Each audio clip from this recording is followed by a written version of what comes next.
Sofie, considering the incredibly busy schedule you are on, and basically me being on too, I always find it very exciting when I'm here in the studio with you because each and every single time we sit together, you always unveil some of the incredible news standing in front of us and being ahead of us towards the new edition of the CIFF.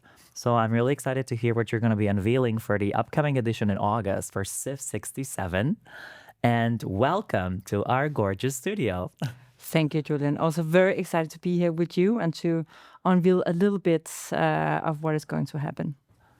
So whenever you and your team basically finish up a show, I believe that a lot of this turns into from excitement to a little bit of exhaustion, but also surely into a little bit of reflection. So when you reflect back on the issue we have witnessed and experienced in January, what are the most essential recaps and takeouts for you? I think there is several. I think the most important for us is to get the feedback, of course, from the brands and the buyers and the press and the visitors.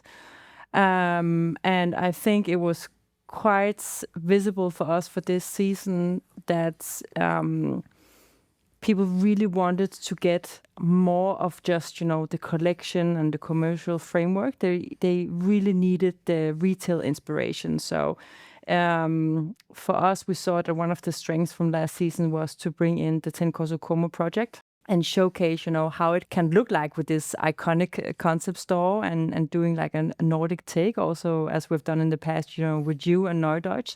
It's something that is much needed in our industry, especially because the market is challenged and, the brick and mortar stores especially. So bringing in the retailers and bringing them closer to the brands, also with our partnership with Boost, etc., was really key, and we got tremendous positive feedback around it. I think also the element about doing it in a way where it was also a bit B2C and you could actually purchase a little bit throughout the days, because in our industry people also like to shop, so I think they felt kind of excited about that. But then also our new area that we did for the more contemporary brands in the Sea Hall, where we did kind of like a semi-closed universe with the curtains, got a lot of positive feedback. So you had that kind of showroom vibe, more calm. It was actually one of the highlights from the buyers when we had with the feedback. I really love to see that anything which is very experience-driven unfolds really well onto the CIFF floor. But I believe that throughout doing multiple shows a year and throughout having the learnings and the key takeouts of them, what are the overall outcome points which you can draw a line upon and say, hey, this is something we would love to change. This is something we've been very happy with when you think back of the show in winter? I think it was very key what we did in changing a bit our approach in the global relations program. And as part of our strategy from going from just being, present 2 times a year to having this more like 360 kind of partnership with our brands, where we help them do a bit of brand storytelling and work leading up towards CIFF. Because it can be a lot for all of the visitors, for the buyers to come when we open the door and then explore 1,100 brands, to try and help them, do a little bit of pre-work before they were entering. And then together, of course, with the global relations program, where we really try and be the human Tinder. And do the matchmaking and the bridge work in the different satellite pop-ups, meant that the output, even though the market situation is as it is, was that a lot more brands actually got introduced to new potential retailers. Mm-hmm. There was actually a lot of orders made throughout the fair, and it's been a while actually since we saw that much commercial business happening, even though a lot of the brands were not having, a lot of meters of racks with collection. Some of them actually just had a little bit, but then showing more the universe and the brand DNA and the community, and then they actually got a lot more out of it. Mm-hmm. mentioning brand DNA, let me also ask another question. There's something truly exciting always when like another season of CIFF is approaching, and almost as exciting as the show itself is to me the moment when you all and together with your team unveil the visual identity of the forward coming season. So what is gonna happen? What can we expect? And what's the visual concept circulating around? Yeah, so we're quite excited for this edition because it's the summer edition, of course, and we feel it's very important again to bring in the positive vibe again, so it's not all a negative wording going around in the industry. And because Uffe that we work with as our creative partner, he always talks about the Bella Center as the Copenhagen version of a Pompidou Center.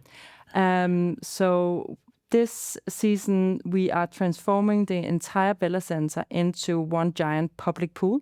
And of course, there's a lot of symbolics in that, you come here to really deep dive and explore. And there's like a big pool of creativity. There's like endless possibilities. There's a lot of effects going around it. But I mean, again, the essence for us is to, of course, have some visual merchandising to make it beautiful, make it as an inspiration when people come here, but without drawing too much attention away from our exhibitors. And I won't unveil too much, Please do. No, but I can tell you that there will be something, with roller coasters, inflatable installations, also playing around with the sounds, etc., but really playing with some wouldn't say beautiful gray frames around the Bella Center, but we're really trying to see the beautiful in the brick and mortar we have out here. Incredible. That already sounds very, very, very amazing. And previously, when we were talking, I believe I mentioned that I somehow sense that you're transforming the CIFF into the Coachella, basically, of the Nordics. Yeah. So that definitely gives the vibe. So you mentioned that the DNA of the CIFF, it has always been gravitating around creating very memorable moments and very experience-driven visits. How do you describe your vision when it comes to the next season? For us, we see CIFF becoming more and more as this platform, more community-driven, really emphasizes that it's, in this industry, it's so important about the human connections, the networking. So again, of course, it's important with the upcoming season, but it is more and more important for us to actually be around in the strategic markets all year around, helping bring the right brands, the right retailers, the right industry people together to build these beautiful connections. And then again, helping them to unfold their universes during CIFF to make inspiration and to showcase, I would say, much more than just, again, the collection and the lookbook to the retailers to showcase how they can actually become a valued partner. Because, again, I mean, at the end of the day, it's all about getting new retailers, getting some business. And these days, the retailers, they need to see that you are coming with some pre-work, that, when you're entering a retailer, you have a go-to-market strategy, that you're also investing in to actually get some sell-out. So it's not just building up on the stock. You have been emphasizing that the matchmaking platform and the matchmaking assets of all of you here working at the CIFF have been very incremental, and you're building them up and up and up. And I also sense that in the last couple of months, you've been planning a lot of international exposure when it comes to exactly this asset. I hear that you're going to be going to Paris, and this is going to be not only one of the fashion capitals you're going to be going to. So tell us something more about the international expansion of the brand presence of the CIFF. Of course. Yeah, so we are quite excited about actually, being able to unveil that we will be entering Paris permanently once a year with a physical showroom. So it will not only just be a satellite pop-up as we do in many other cities. We see Paris as super relevant, one of the most relevant places to be with the traffic. And also because it will be in June, so it's complementary to the dates we have in Copenhagen. So for Paris, this June will be the first time we open up to the doors in Le Marais. And it will be open for not only Nordic brands, it will be European brands, because that is what we see our platform becoming, more and more a European platform than just the Nordic. And it will be a mix of men's, women's, also a bit of lifestyle and beauty. And of course, we will spice it up with a lot of activities, again, community-driven. We'll have the CIFF Media abroad there. And I will not tell you who, but we are also going into a new, very exciting partnership that will also unveil during Paris. Oh, wow. So more exciting news to share, obviously, around the CIFF universe. Yeah. It's not going to be just Paris, as far as I know, because there's going to be another project happening in Milan with one of the collaboration partners which you exhibited already here at the CIFF in winter. This is the 10 Corso Como. And from what I know, there's going to be another gig now returned off the CIFF onto the grounds and houses of 10 Corso Como. When is it going to be happening? So during actually Milan Fashion Week, we will turn it around. So 10 Corso Como was with us in the last edition, where it was a Nordic interpretation of their universe. And now we will have a CIFF pop-up, again, also across beauty, lifestyle, and ready-to-wear, but mostly actually with beauty, where it's also interactive. It's both B2B and B2C. And we are super excited about the collaboration and to be able to showcase this new way of showcasing, where you are opening up to both, of course, other buyers, press, etc., but actually also to the end consumer. You've mentioned that exposure and relevance are very key when it comes to building up the CIFF brand also internationally, because from what I sense, and I believe the business is sensing definitely too, is that you and the CIFF platform as a format is transcending into multiple other layers and also into other countries, leaving your territory like the Scandinavian markets. How do you see these expansions and these explorations of foreign countries and foreign markets pay back onto the main goal and the main show here in Copenhagen? Actually, we can measure it quite well in the data. So, of course, or not of course, but the last couple of seasons, we've had a big focus on Germany, because we see a lot of potential there. A lot of the Nordic brands, have Germany as a prior one.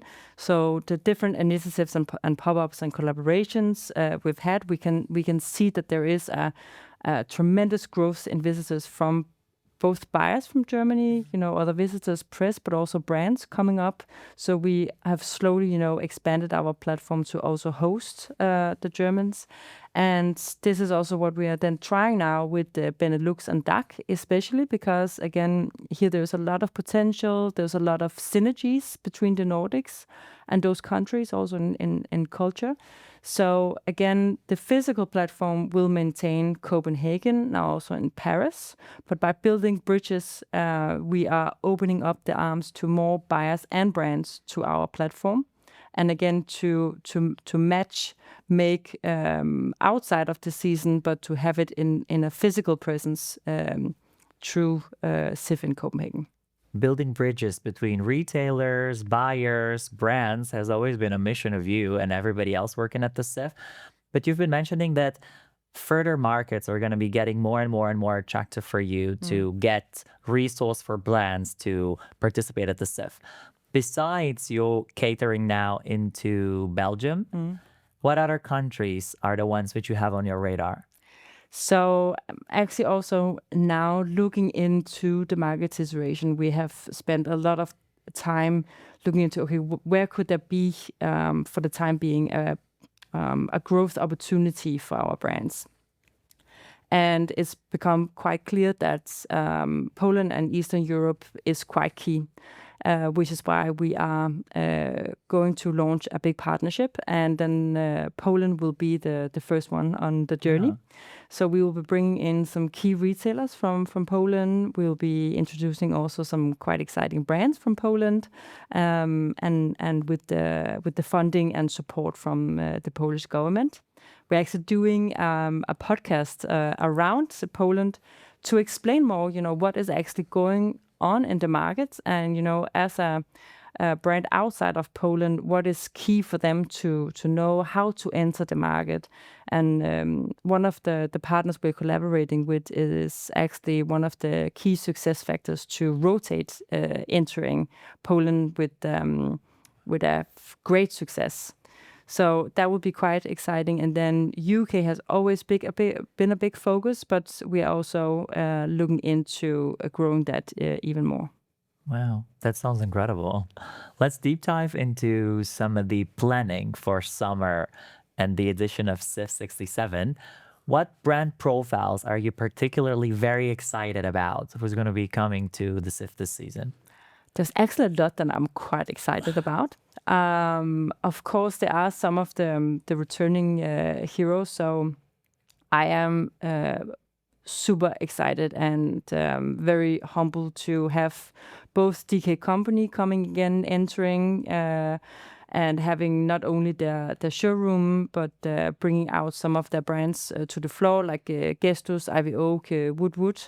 But then also having a Bestseller coming back and actually expanding the portfolio. So Vila will also be joining this season, and they have just shown for so many seasons now that, when they come, they really do it 200%, and they really bring in the inspiration. So I think the universes they come with is also really best in class. But then outside of the two big companies, I am really excited to welcome back Rains. It's been a lot of years since they were here the last time, and with Rains we will be also doing some different exciting events leading up to CIFF.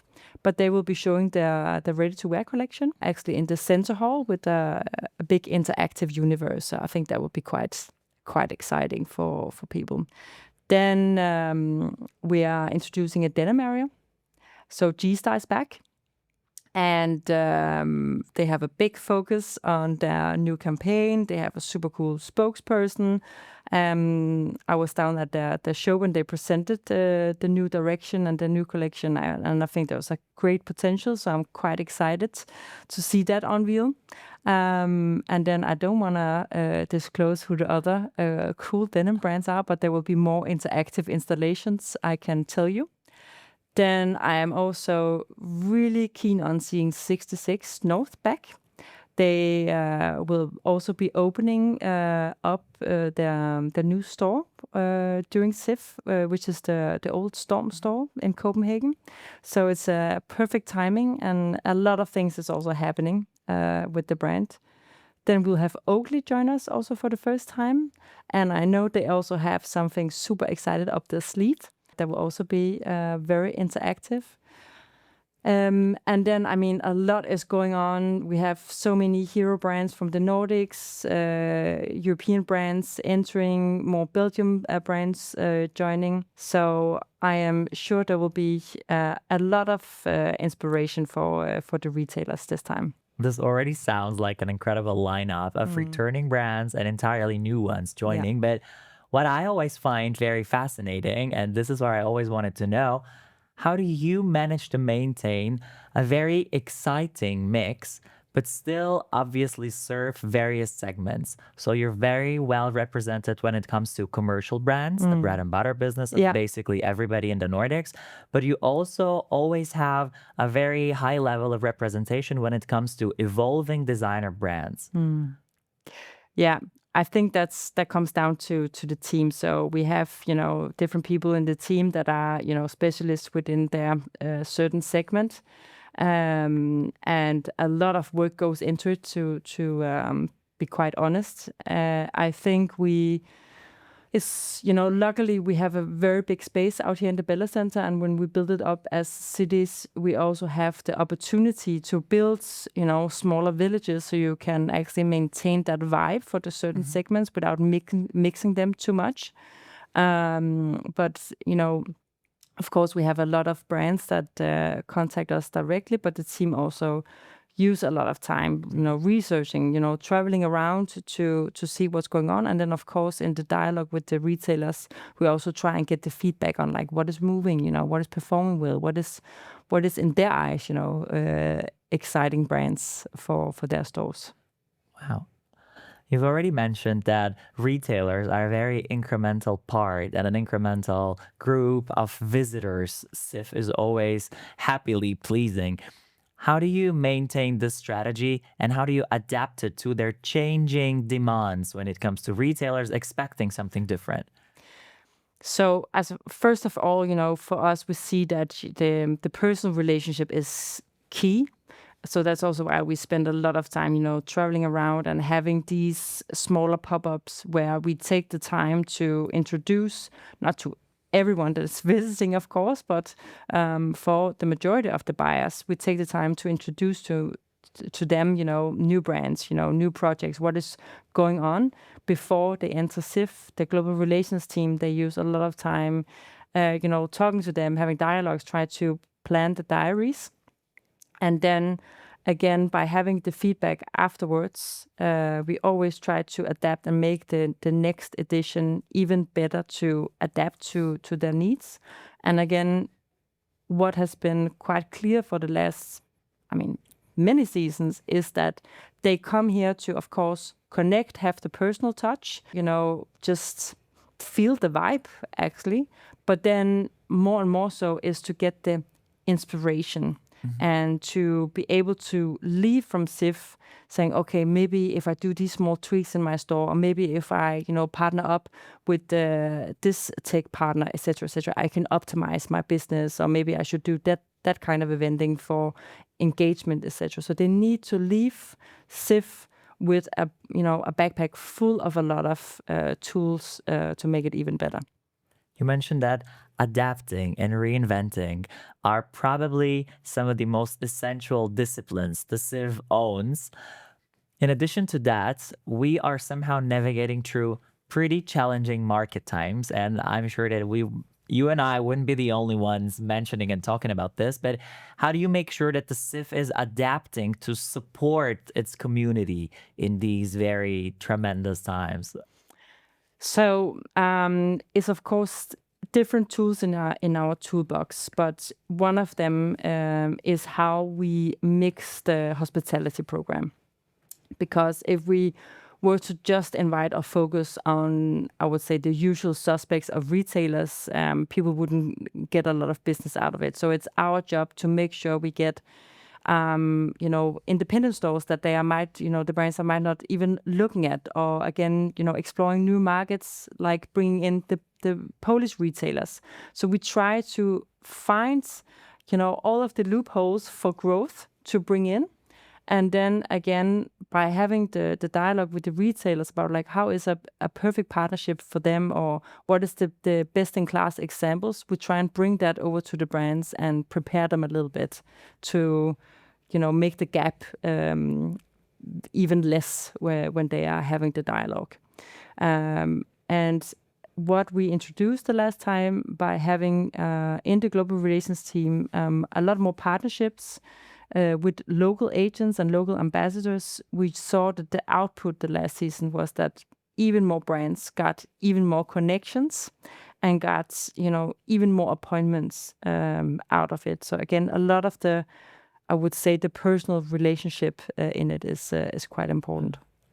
In your role as director of the CIFF, you are a very prominent voice for not just Scandinavian fashion, but for the entire Scandinavian business when it comes to garments. What I also see is that not just here in Scandinavia, but also globally, there's a huge impact and possibly a bigger shift coming when it comes to buying recycled fashion, buying vintage clothing, buying reworn and pre-loved fashion. This obviously is great for society and for our planet, but when it comes to the business side of things, how do you see the market develops, and is it really adaptive to these trends? Yeah, it's quite interesting at this point, because when we talk with a lot of brands and retailers, there was a lot of people, complaining a little bit that, this is eating up their business, and, they don't really do anything about it. So the last time when we went to the UK to visit our partners and the brands, we had a very interesting example that we will bring out even more now to the next CIFF, is this brand called Studio U. And I think they are a perfect example of, how you can actually take a thread like this and turn it into a huge business opportunity. So Studio, these cool guys, actually their business model and their collection is built on excess stock from other brands. They go out and source, these also just secondhand items, and then they resew it into their collection, with, of course, their brand DNA unfolding a little bit. And I mean, it was so incredible to see their store in London. When we were standing there were so many people coming in, and they were like head to toe in full Studio garments, and it's prominent like NBA players, rappers, etc., that are, so keen on it. And we had a very interesting dialogue with them that we're very keen to unfold for the next edition to the other buyers, where we said, okay, how do you sell this into wholesale? Because it's all of them are unique pieces, Single right? pieces. It's single pieces, so it's very different. And a lot of retailers and people in the industry, they are maybe not the most adaptable people. And they said, actually it took a little bit of time, but now people really love it, and all of the retailers are looking for some way to separate themselves from all of the others, right? So how they do it is that they then talk about more like a mood board, or what they would, like to fit in, who is the target group, and from these elements, then Studio, they actually then customize a collection to the retailers. Wow. And they can actually also sell into secondhand stores. And it's not cheap at all, and it's super exclusive garments and suits, and I think people will see it when they come to CIFF, but it's a class example of how to really, grasp the opportunities out there and look into the positive side. So we will have a small workshop around it to really try and get the retailers and brands being more open-minded and seeing the opportunities out there. Seeing opportunity is probably a really great close off for the conversation of us today. So thank you so very much for unveiling already a bit, but also pretty much enough to keep us really excited on what's going to be coming up next at the August edition of the CIFF. So thank you so very much for joining in today at the CIFF Media Studio, luckily right next to your office. So I hope I'm going to see you very soon again. And thanks for sharing with us all this very resourceful insight on what's going to be happening soon. Of course. Thank you, Julian. My pleasure.